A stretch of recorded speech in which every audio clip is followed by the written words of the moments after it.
अस्सलाम वालेकुम स्टूडेंट्स, कैसे हैं आप? उम्मीद करता हूँ अल्लाह के फजल व करम से आप लोग सब ठीक होंगे। मेरा नाम मिर्ज़ा खालिद महमूद है, सदर शोबा Urdu superior group of colleges Faisalabad से मेरा ताल्लुक़ है। सेकेंड ईयर के हवाले से आज का पहला लेक्चर आपकी खिदमत में हाज़िर है। आज हम इस लेक्चर में ये देखेंगे कि सेकेंड ईयर का पेपर उर्दू का कैसे आता है और उसको हमने कैसे हल करना होता है, कौन सा सवाल कितने नंबर का होता है और कितना हमने मवाद देना होता है। आप लोग जानते हैं, मेरे जो फर्स्ट ईयर के स्टूडेंट हैं जो अब सेकेंड ईयर में आ चुके हैं, वो अच्छी तरह जानते हैं कि फर्स्ट ईयर में भी हमने ये सारा पैटर्न डिस्कस किया था। पेपर हल करने का तरीका ये तकरीबन मिलता जुलता है,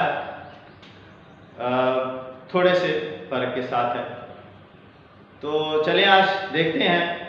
ये आज का हमारा पहला लेक्चर होगा और इसमें आज हम सिर्फ पेपर हल करने का तरीका जो है वो डिस्कस करेंगे, उस पर हम बात करेंगे।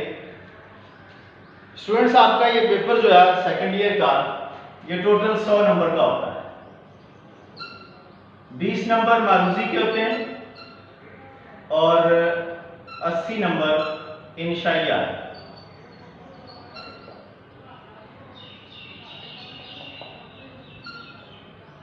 नंबर इंशाई पेपर के होते हैं और 20 नंबर मारूजी पेपर के होते हैं। मारूजी हम बाद में डिस्कस करेंगे, पहले आज हम इंशाई हिस्से की तरफ आते हैं। ये जो आपका 80 नंबर का इंशाई हिस्सा है, इसको हम टोटल वक्त जो इसका दिया जाता है हमें वो 3 घंटे का होता है। 20 मिनट जो है वो मारूजी के हैं और 2 घंटे 40 मिनट जो है ये इंशाई हिस्से को दिया जाता है। तो आज हमारी जो डिस्कशन होगी, हमारी जो गुफ्तगू होगी, हमारी जो बहस होगी वो इंशाई हिस्से की तरफ होगी। तो चलें देखते हैं इसकी तरफ।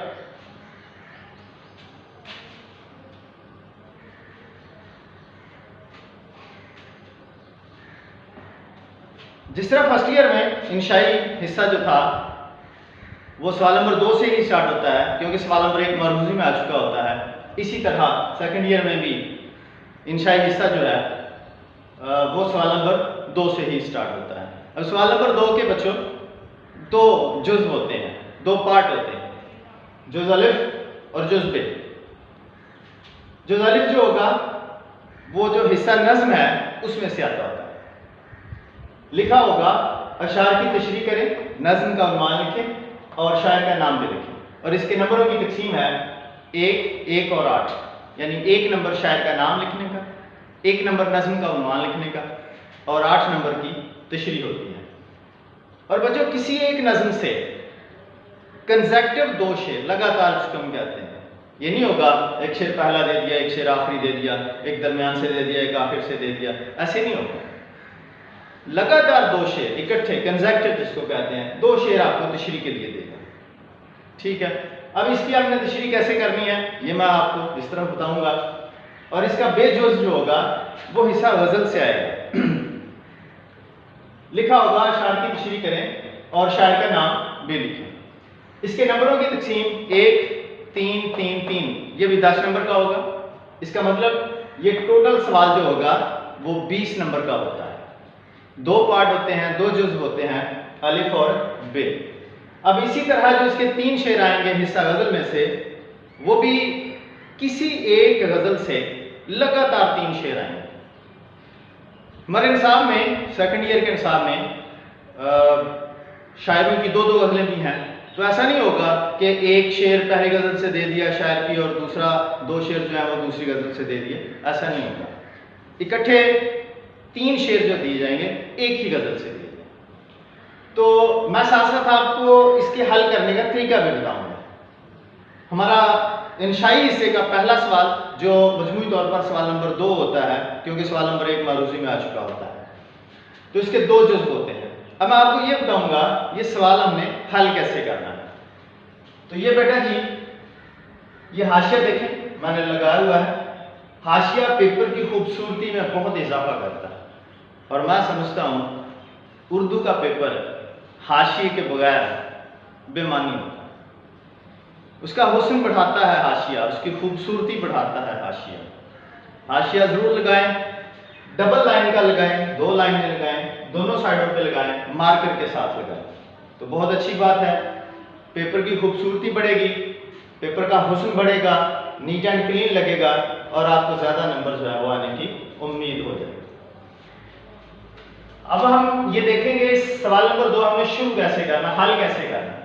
तो बच्चों सबसे ऊपर हम सवाल का नंबर लिखेंगे, सवाल नंबर 2, लाइन लगा दें नीचे। अब हम पहला जुज़ हल करने जा रहे हैं, तो नीचे लिखेंगे जुज़ अलिफ।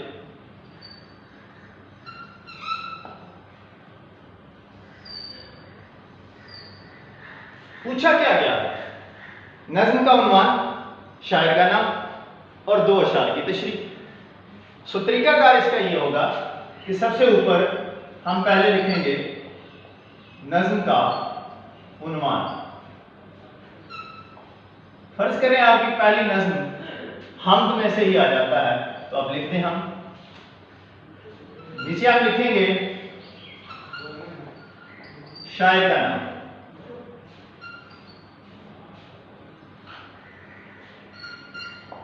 मौलाना ज़फ़र अली खान इसके शायर का नाम है, तो इस तरह हम लिखेंगे।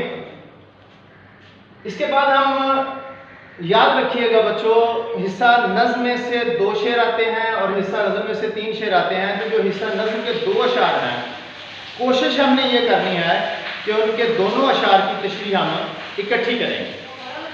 तो एक ही दफ़ा हम लिख लेंगे शेर, ऐसे दोनों शेर जो हैं आप इस तरह भी लिख सकते हैं। आप दोनों शेर मार्कर के साथ लिख देंगे। अब नीचे उनकी तशरीह की हेडिंग देंगे और तशरीह शुरू कर लेंगे। अब इन दोनों की तशरीह इकट्ठी करनी है हमने, अलग अलग नहीं करनी। ये भी नहीं शो करना यहां से शेर नंबर 1 शुरू हो रहा है, यहां से शेर नंबर 2 शुरू हो रहा है, इसकी जरूरत नहीं होती, क्योंकि नज़्म कंसेक्टिव होती है, लगातार होती है, उसमें एक ही थीम होता है, एक ही चीज पर गुफ्तगू की जा रही होती है। तो आप उसकी तशरीह इकट्ठी करते हैं, हवाले देते जाए साथ साथ। और अगर हम देखें तो ये 2 अशार की जो तशरीह होगी, ये चूंकि हमारा सेकंड ईयर है, तो हम इसका जो मवाद देंगे वो 3 से 4 सफ़े होंगे। 3 से 4 सफ़ों की हम इसकी तशरीह देंगे, और हर सफ़े पे कम से कम हम 2 हवाले भी लिखेंगे। हवाला कोई शेर हो सकता है, कोई मुतलका शेर उसके साथ हो सकता है, वो नज़्म का हो, वो किसी गज़ल का हो जिसमें उसके रेलेवेंट हो, उसके मुतलका हो, मवाद उसमें दिया गया हो। वो कोई कुरान में से हवाला दिया जा सकता है, कोई कुरानी आयत लिखी जा सकती है। अगर आपको आयत नहीं आती तो आप तर्जमा लिख सकते हैं, तर्जमा नहीं आता तो आप मफ़हूम पर भी जो है वो गुजारा कर सकते हैं। कोई हदीस में से हवाला आपको मिल जाता है, उसका आप रेफरेंस दे सकते हैं, हवाला दे सकते हैं। कोई कोटेशन आपको याद आ जाती है उस बात से। बच्चों याद रखना, होता यह है कि शायर ने जो बात की है वो जरूरी नहीं है उससे पहले किसी ने नहीं की। दुनिया में बहुत से जीनियस गुजरे हैं, बहुत से लोग आए हैं, तो कहीं ना कहीं कोई ना कोई बात उस हवाले से किसी ना किसी ने कही होती है। वो जो पहले वक्तों के लोग बात कर गए हैं, या वो जो बातें पहले की जा चुकी हैं, उसको हम हवाला करें। हम अपनी गुफ्तगू करेंगे, शायर ने जो कहा है उसको हम एक्सप्लेन करेंगे, और उसको डिटेल से बयान करने के लिए, एक्सप्लेन करने के लिए हमें किसी न किसी रेफरेंस की ज़रूरत पड़ेगी, तभी तो हम अपनी गुफ्तगू को आगे बढ़ा सकते हैं ना। हम अपनी तरफ से कितनी बातें कर लेंगे, तो जाहिर बात है अपनी तरफ से बातें करेंगे तो हमारे जो नॉलेज, हमारा इल्म जो है वो जवाब दे जाएगा, गुफ्तगू हमारी जो है वो मुख्तसर हो जाएगी। तो इसके लिए हमें हवालों की ज़रूरत होती है, और वो हवाला फिर हम पुट करेंगे। हवाला देते वक्त उसका जो तरीकाकार होगा, फर्ज करें आप यहाँ पे हवाला लिखना चाह रहे हैं तो खूबसूरत सा करके दरमियान में ऐसे हवाला लिखें, ऐसे दरमियान में लिखें। कोटेशन लिखनी है तो दरमियान में लिखें, शेर लिखना है तो दरमियान में लिखें और मार्कर के साथ लिखें। तो ये बच्चों पहला जो ज़ल्फ़ जो है उसके बारे में मैंने थोड़ा सा आपको बयान किया। अब हम आते हैं जुज़ बे की तरफ, जो हिस्सा गज़ल से है।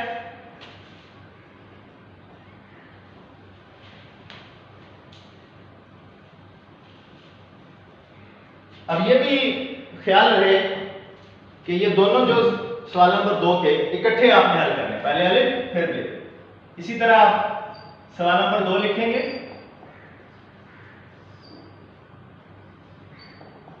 जुज़ बे मेंशन करेंगे। जुज़ बे में पूछा गया अशार की तशरीह करनी है, शायर का नाम लिखना। तो बच्चों शायर का नाम सिर्फ एक ही बार सबसे ऊपर आप लिख देंगे, बार बार शायर का नाम नहीं लिखेंगे आप। अब फर्ज करते हैं आपके निसाब का पहला शायर ख्वाजा मीर दर्द है, तो उनकी गजल में से आ जाता है, तो आप लिख दें यहां पे।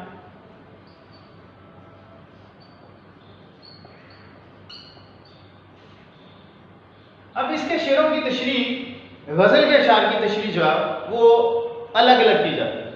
नज़्म के अशार की तशरीह इकट्ठी है और गजल के अशार की तशरीह अलग अलग की जाती है। तो इसका तरीकाकार देखिए, शायर शेर जो है वो मार्कर के साथ लिखेंगे। मफहूम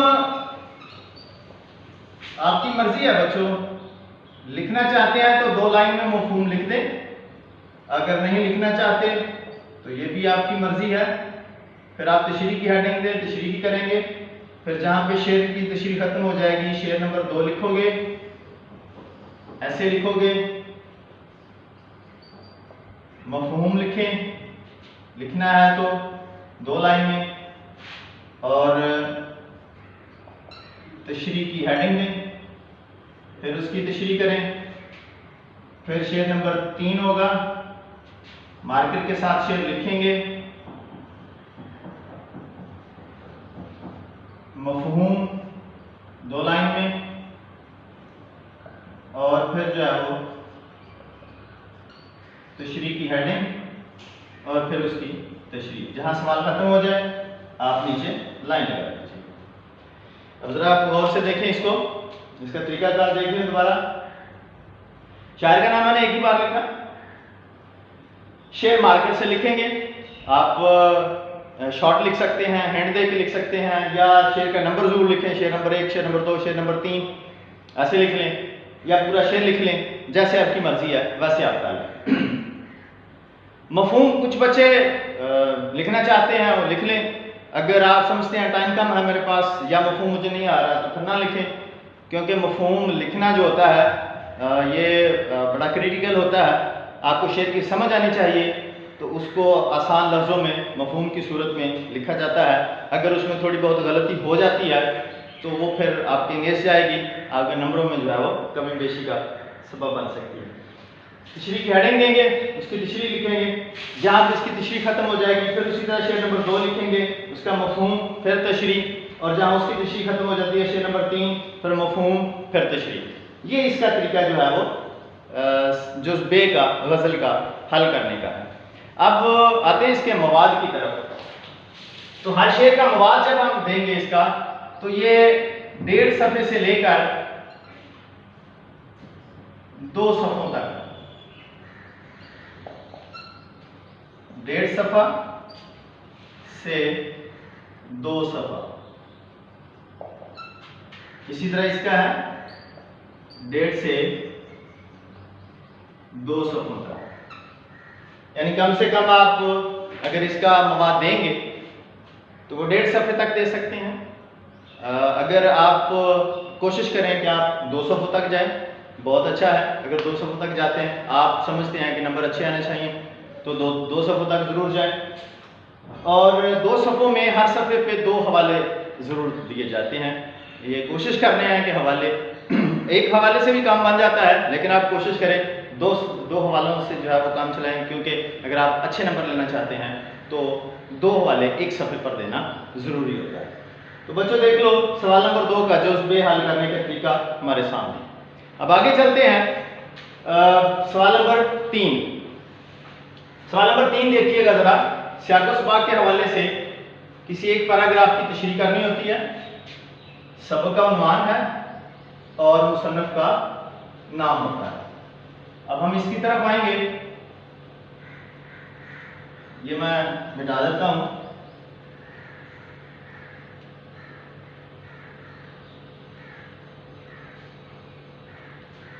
सवाल नंबर 3,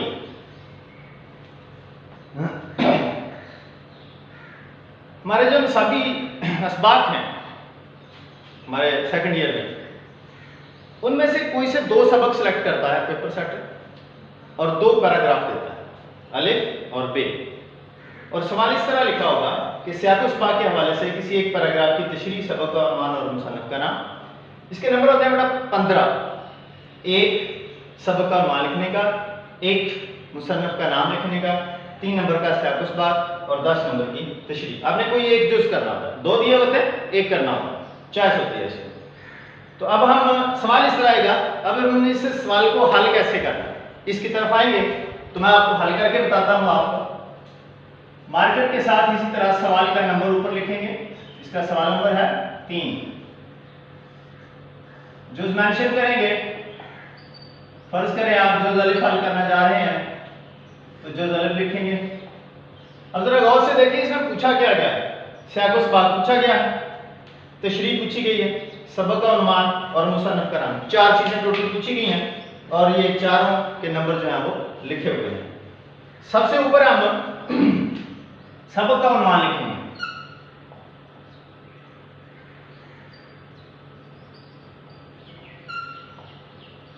सबक का उन्वान। दूसरी लाइन पे हम मुसन्नफ़ का नाम लिखेंगे। फिर हम लिखेंगे सियाक़-ओ-सबाक़। सियाक़-ओ-सबाक़ बेटा जी 2 तरह का होता है, आप जानते हैं फर्स्ट ईयर में हमारी इस पर बड़ी बहस हो चुकी थी, अच्छी तरह डिस्कस हमने इसको किया था। एक होता है मिसाली और एक होता है अजमाली। मिसाली सियाक़-ओ-सबाक़ उन असबाक़ में से आता है, लिखना होता है जिनमें कहानी का उन्सर पाया जाता है, दास्तान होती है, कोई अफसाना हो सकता है, कोई नावल हो सकता है, या इस तरह की कोई दास्तान हो सकती है जिसमें तसलसल होता है, तो उसमें मिसाली सियाक़-ओ-सबाक़ होता है। मिसाली सियाक़-ओ-सबाक़ का मतलब यह है कि वो जो पैराग्राफ आपका आया है उस पैराग्राफ से पहले का जिक्र और उस पैराग्राफ के बाद का जिक्र जो है वो एक पैराग्राफ में समअप कर दें, उसको समो दें। इसकी जो लेंथ होती है, इसमें आपने जो मवाद देना होता है वो कम से कम 8 और ज़्यादा से ज़्यादा 12 लाइन होती है। 8 से 12 लाइन का ये सियाक़-ओ-सबाक़ जो है वो लिखा जाता है। अब जब मिसाली लिखेंगे तो वो जो पैराग्राफ जिसकी आप तशरीह करने जा रहे हैं उसमें से थोड़ा सा पहले और थोड़ा सा बाद, वो जो दास्तान होती है, वो जो कहानी होती है, वो जो उसके वाक़यात होते हैं, उसको आप एक पैराग्राफ की सूरत में लगातार जो है वो लिखते जाएंगे। 8 से 12 लाइन का होगा, ये होगा मिसाली सियाक़-ओ-सबाक़। और दूसरा होता है अजमाली सियाक़-ओ-सबाक़। अजमाली जब आप लिखेंगे तो हम पूरे सबक को 8 से 12 लाइनों में सुमो देते हैं, जिसका जो आप कह लें उसका मरकजी ख्याल, उसका निचोड़ जो है, उसका खुलासा जो है, उसको ब्रीफ करके जो है वो आप 8 से 12 लाइन में जो है वो ले आएंगे, तो वो होगा अजमाली। वो सारे पूरे सबक का जो है वो अहाता करता होता है।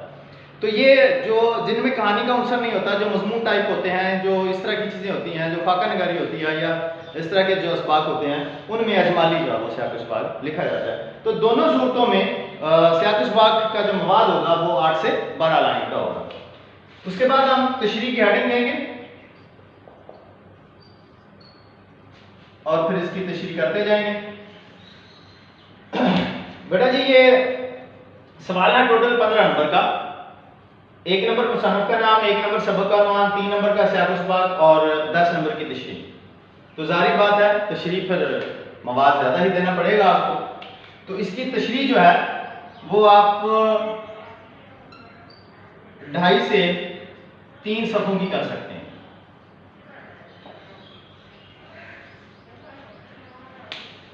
कोशिश करें 3 सफ़ों तक जाएं तशरीह का। अगर हम ये देखें तो ये पूरा सवाल जो है, सवाल नंबर से लेकर जहां तक आपका सवाल खत्म हो रहा है, ये 3 पेज पर भी ले आए तो काफ़ी है, 3.5 पर आ जाएं, 4 पर आ जाएं, 4 से ज़्यादा नहीं जाएंगे टोटल सवाल। तशरीह जो है अगर आप 3.5 पेज की भी करते हो तो आधा पेज ये हो जाता है, तो टोटल जो है वो 4 पेज हो जाता है। तो 4 पेज से आप ज़्यादा नहीं जाएंगे क्योंकि ये सेकंड ईयर है और इसमें एक आपके पास बहुत बड़ा सवाल होता है एंड पे मजमून का, उसके लिए हमें टाइम बचाना होता है। सो कोशिश करें। और वैसे भी आप जानते हैं कि आप तो जो आपको शीट मिलनी है बोर्ड में वो एक ही मिलेगी और उसके 32 पेज होते हैं, सफ़े होते हैं, और 32 में से 2 सफ़े तो वैसे भी जो है वो पहला सफ़ा 2 सफ़े जो है वो ज़ाया हो जाते हैं जहाँ पे आपका डेटा वगैरह लिखा होता है। तो एक्चुअली जो आपके पास सफ़े बचते हैं, तादाद बचती है वो 30 होती है या 31 के 30.5 इतनी ही होती है। सो सवाल नंबर 3 को हल करने का तरीका मैंने आपके सामने लिखा हुआ है, जहाँ पे आपका सवाल खत्म हो जाए वहाँ पे आप जो है वो लाइन लगाएं। तो बच्चों ये आपका सवाल नंबर 3 हल करने का तरीका मैंने आपके सामने जो है वो रखा है। आगे चलते हैं।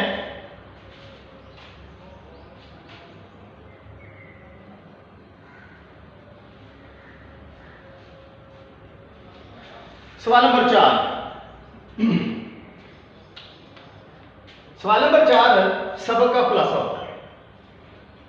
2 दिए होते हैं, एक करना होता है। लिखा होता है किसी एक निसाबी सबक का खुलासा लिखें, नीज़ मुसन्नफ का नाम भी लिखें। 10 नंबर का ये सवाल होता है और आपके जो हिस्सा नसर है उसमें से कोई से 2 असबाक सेलेक्ट करेगा और उनका जो है वो खुलासा पूछ लेगा, साथ मुसन्नफ का नाम लिखकर। आपने एक करना है, इसमें चॉइस होती है 2 दिए होंगे, एक करना होगा। तो इसको हल करने का तरीका मैं आपके सामने रखूंगा। सबसे ऊपर हम उसी तरह सवाल का नंबर लिखेंगे। इसका सवाल नंबर 4। आप जो खुलासा हल करने जा रहे हैं, जिसका आप मसलन पहली फतह या दस्तक दोनों में से किसी एक का करना जा रहे हैं, तो आप पहले उसका उन्वान लिख देंगे। मैं ऊपर सबसे लिख रहा हूं पहली फतह, यहां पे आप इसके मुसन्नफ का नाम लिखेंगे।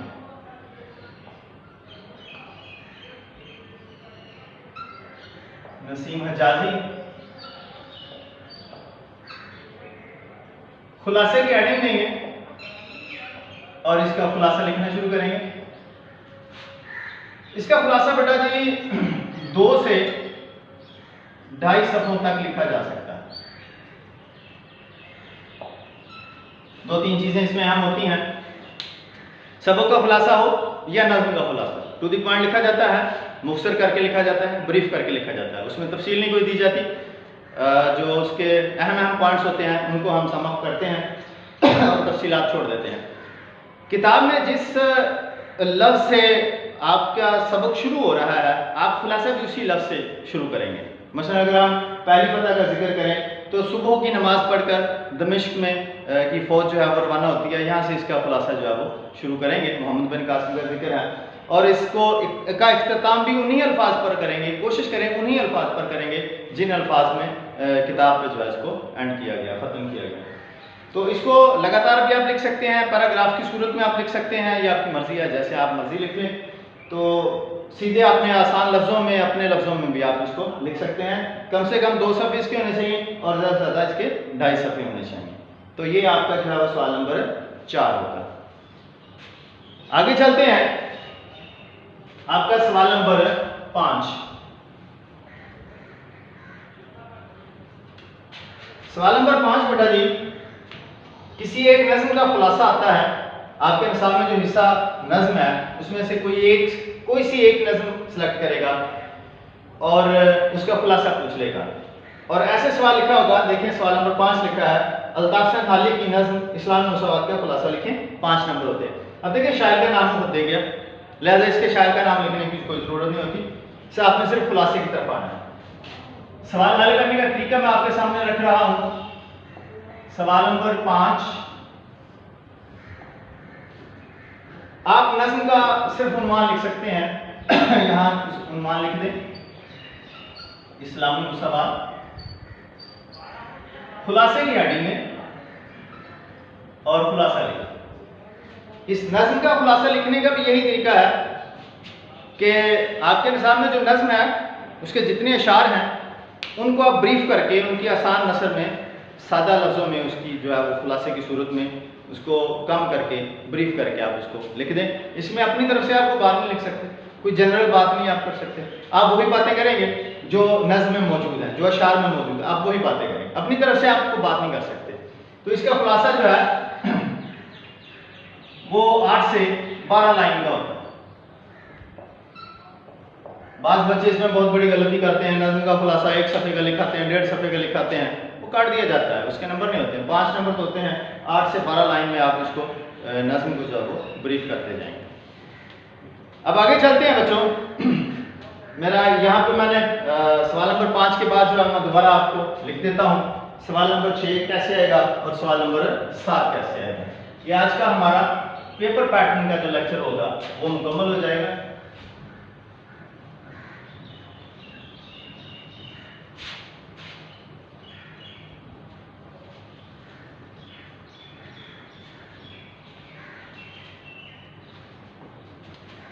अब आगे चलते हैं सवाल नंबर 6।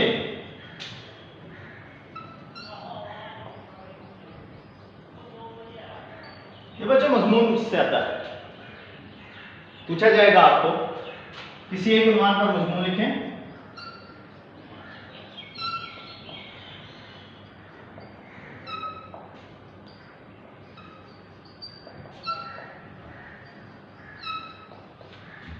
और ये 20 नंबर का होगा।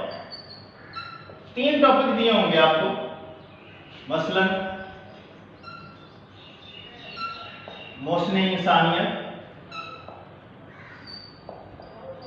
सल्लल्लाहु अलैहि वसल्लम, मेहनत की अज़मत, और नंबर 3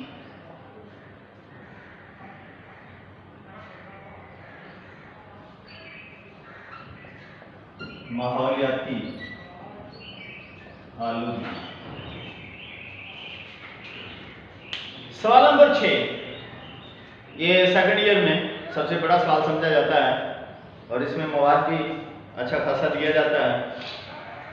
ये सेकंड ईयर में रखने का जवाब भी ये है कि बच्चों की एबिलिटी जानी जाती है, बच्चों का इल्म, बच्चों का नॉलेज, बच्चों का जो है देखा जाता है कि बच्चा कितना लिख सकता है और कितना ऑथेंटिक लिख सकता है, कितना जामा लिख सकता है।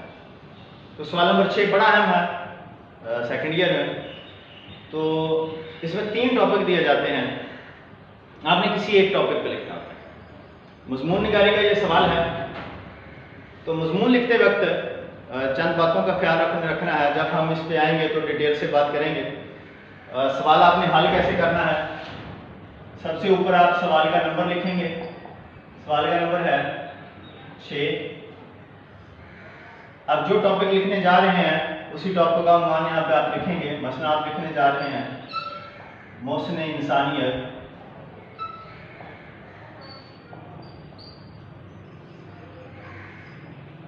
नबी पाक सल्लल्लाहु अलैहि वसल्लम के बारे में पूछा जा रहा है। मजमून के बेटा जी 3 हिस्से होते हैं।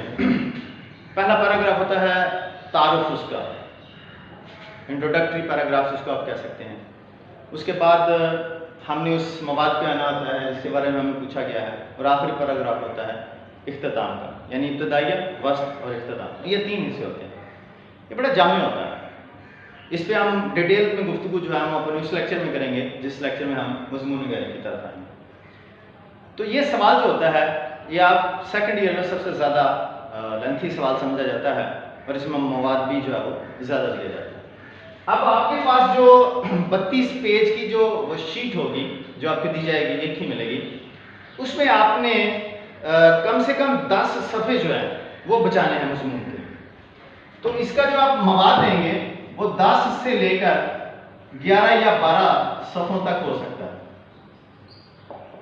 अब जारी बात है बहुत ज़्यादा लिखना पड़ता है, तो इसके लिए हमें टाइम भी चाहिए होता है। 45 या 50 मिनट के करीब या 1 घंटे के करीब हमने इसका टाइम भी बचाना होता है। तो ये सवाल हल करने का तरीका 10 से 12 सफ़ों का जवाब। 10 सफ़े तो मस्ट है ना, 10 से कम पे बात ना करें। अगर आप चाहते हैं कि अच्छे नंबर लेना चाहते हैं तो 10 सफ़ों पे इसकी बात करें, और हर सफ़े पे आपने कम से कम एक हवाला भी देना होता है। ज़्यादा से ज़्यादा 2 हवाले दें तो अच्छी बात है, वरना एक हवाला तो ज़रूर होता है।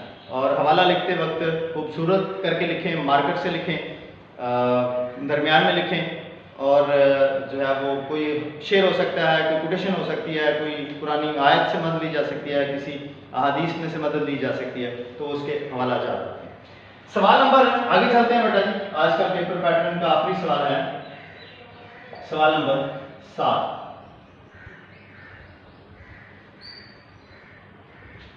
सवाल नंबर 7 खत का सवाल होता है। ये सेकंड ईयर का आखिरी सवाल समझा जाता है पेपर का। ऐसे आएगा, चचा के नाम,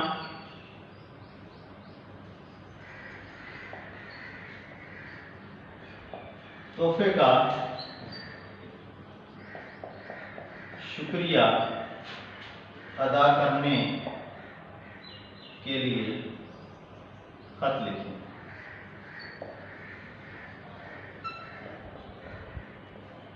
ये 10 नंबर का। यह आखिरी सवाल होता है। बात बात इसकी जगह पे आप बीती भी पूछ ली जाती है,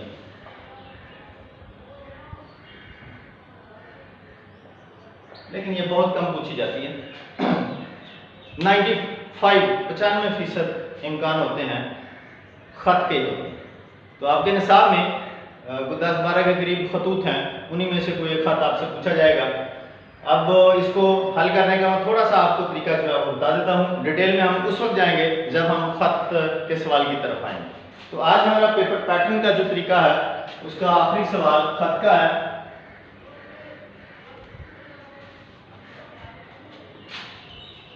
इसी तरह लिखेंगे, हम हल करेंगे इसको। सवाल नंबर 7 लिखेंगे और इस खत को हम हल करेंगे। यहाँ मैं आपको इसकी डिटेल पूरी नहीं बताऊंगा क्योंकि लेक्चर लंबा हो जाएगा आज का।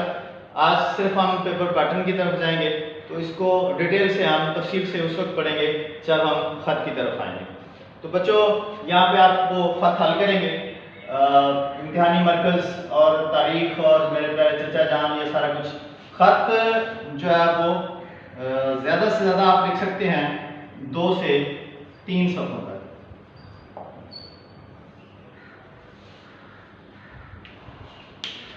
एक सफ़े पे भी खत लिखा जा सकता है। अगर आपके पास टाइम कम है, सफ़े कम है, तो आप एक सफ़े पे लिख लें, कोई मसला नहीं। आपके पास टाइम है, शीट्स भी हैं अवेलेबल है, तो आप 2 सफ़ों पे आ जाएं, 1.5 सफ़ों पे आ जाएं, 2 पे आ जाएं, 2.5 पे आ जाएं। 3 से ज़्यादा नहीं करें।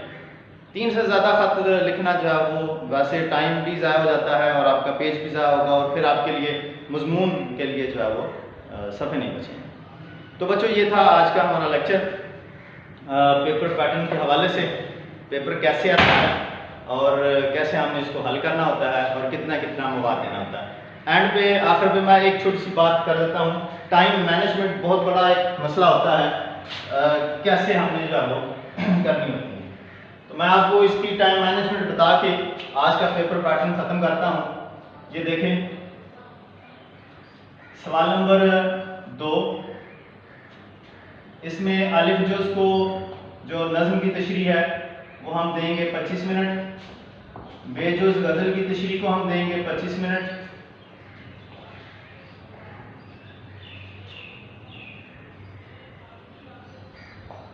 सवाल नंबर 3 खुलासा सबक का, उसको हम देंगे 25 मिनट। सवाल नंबर 4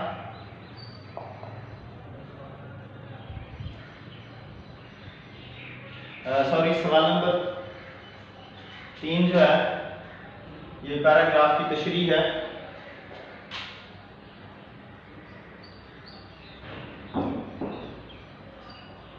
पैराग्राफ की तशरीह इसको 25 मिनट देंगे। सवाल नंबर 4 जो है वो सबक का खुलासा,